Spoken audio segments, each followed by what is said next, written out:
The case is that Finland and the Åland Islands, which are in between Finland and Sweden in the Baltic Sea, they were part of the Swedish kingdom until 1809. And at this point, Sweden lost Finland and Åland to Russia. And then later, when Finland became independent from Russia in 1917, there was a dispute arising between Finland and Sweden about the islands where they would belong to, because the Ålanders, who are Swedish speakers, they wanted to go back to the former motherland of Sweden. So there was not a violent conflict, but the tensions were enough to put this issue on the table of the League of Nations, and it was discussed there, and it was ruled that the Åland Islands would still continue to be a part of Finland.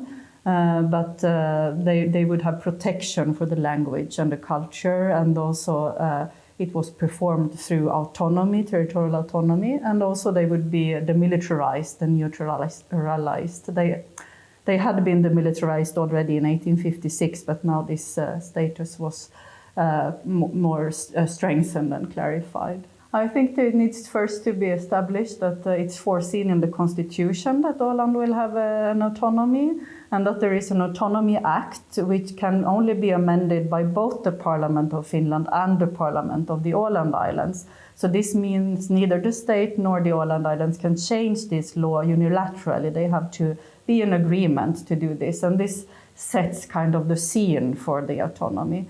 And then in the next stage, how do you then cooperate and see what happens? Well, in the next stage, you need to have a legislative control. So Åland has a system or Finland has a system for legislative control of the Ålandic legislation to see that Åland does not exceed its competences.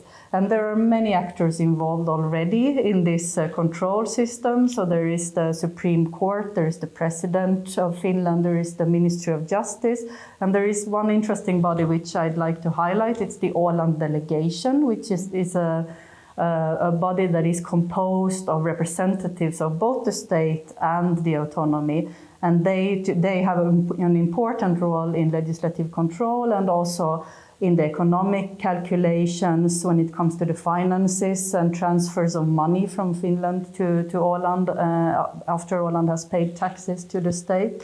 And it also has other functions for dispute resolution.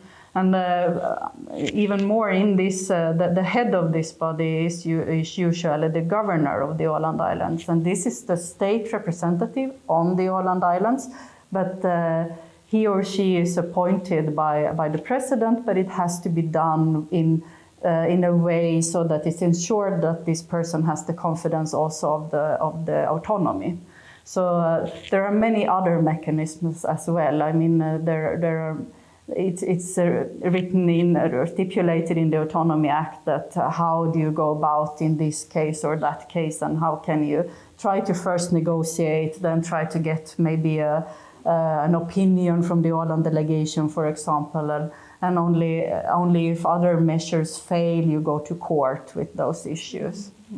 I'll put it very simply in everyday language. So it's much easier to work if you know what you're supposed to do, what is your mandate and what is the mandate of the other, what is your responsibility, what is the responsibility of the other. Because if this is clear, you can go about and actually perform the tasks you are there to do, which in this case, for instance, would be to make the decisions that would impact the life of the citizens, providing services to people. So if you have those divisions more clearly laid out, you can spend more time focusing on this, less time focusing on clarifying this, and more time actually performing the tasks that would be important for society. Yeah, there are many ways to govern a society, and you can't say in each, there is no universal way that would fit all, so you need to find the structure that works in a specific context. But in some cases, if you have a situation where you have a group that has special needs or identifies themselves as a particular group with certain aims and wishes that might be also not completely in line with the thoughts on the state side, as in the Åland case, where the Ålanders wished to become a part of Sweden, which Finland did not support. So in those cases, this can be a compromise for trying to provide some kind of a meaningful system for this group to govern themselves in certain areas, but still remaining within the borders of the state. And then it's really important to see this not as a very separate phenomenon, but you always need the coordination and the coordinating levels, because in the end, you have the population which needs to have their needs met. So you need to coordinate so that this is ensured.